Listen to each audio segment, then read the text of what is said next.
नमस्कार. आज मार्गशीर्ष शुद्ध नवमी. आज आपण श्री नामदेवांचा एक अभंग पाहणार आहोत. दुडीवरी दुडी पाण्या निघाल्या गुजरी, चाले मोकळ्या करी परी लक्ष तेथे. व्यभिचारिणी नारी परपुरुष जिव्हारी, वर्ते घराचारी परी लक्ष तेथे. धन लोभ्याने धन ठेविले दुरी, वर्ते चराचरी परी लक्ष तेथे. नामा म्हणे असावे भलतीये व्यापारी, लक्ष सर्वेश्वरी ठेवो निया.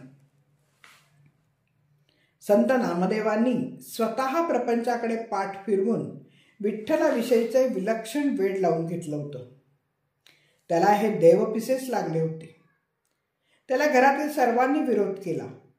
प्रपंचातल्या जबाबदाऱ्या पार न पाडता खांद्यावर वीणा आणि गळ्यात तुळशीची माळ घालून ते रामकृष्णाचा अहोरात्र जप करीत बसले होते. आई वडिलांची तशाही स्थितीत त्यांनी समजूत काढायला आपल्या परीने खूप प्रयत्न केले. ते आईला म्हणाले, शरीराने, वाणीने आणि मनाने तुला माझ्याविषयी प्रेम आहे ना, मग ते प्रेम तूही विठ्ठल चरणाशी अर्पण कर ना. काया वाचा मने ममत्व माझ्या ठाई, ते तू ठेवी पायी विठोबाचे. आणि मग तो विठ्ठल तुझ्यावर दया केल्याशिवाय राहणारच नाही.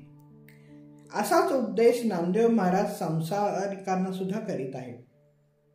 प्रपंचाचा त्याग सर्वांना जमतो असं नाही, पण प्रपंचातील आसक्ती थोडी कमी करून प्रपंच आणि परमार्थ दोन्ही साधता येतात.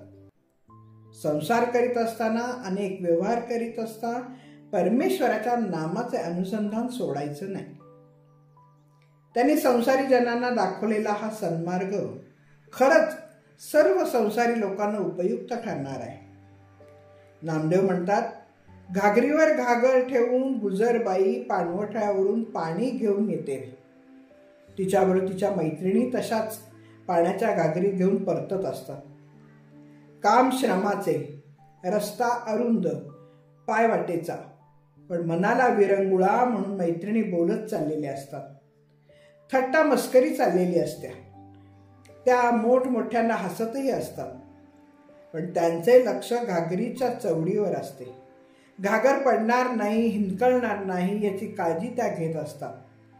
घरात नवरा, सासू सासरा यांच्यात वावरणारी आणि सर्व व्यवहार सुरळीतपणे करणारी एखादी बाई उलटा असेल तर तिचे लक्ष परपुरुषाशी होणाऱ्या मिलन सुखावर असते.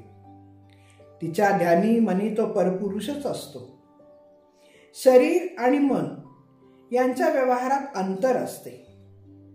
धनाचा लोभी कंजूष मनुष्य आपल्या जवळचे धन कुणालाही न कळता कुठेतरी गुप्त ठिकाणी दूरवर तो पुरून ठेवतो.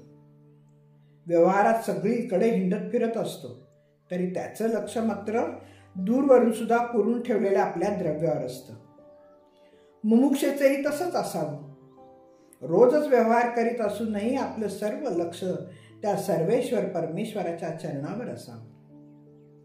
शरीराने कुठेही असा, पण लक्ष सर्वेश्वराच्या पांडुरंगाच्या ठिकाणी असावं असं नामदेव महाराज म्हणतात. संत नामदेवांनी संसारात असूनही त्यात फार न अडकता परमार्थाकडे ध्यान द्यावे असं म्हटलंय. त्याने एका अभंगात संसारी असावे असोनी नसावे असं म्हटलंय. मन अधिक गुंतू न देताही प्रपंच करता येतो.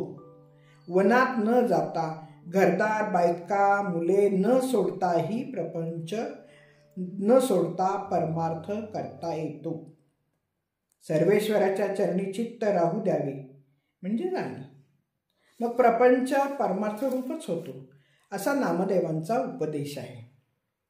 एकनाथ महाराजही म्हणाले, दुडीवरी दुडी गवळणी साते निघाली, गवळण गोरस म्हणून विसरली. धन्यवाद. मी अभिवाचक सौभाग्यवती पल्लवी कुलकर्णी. नमस्कार.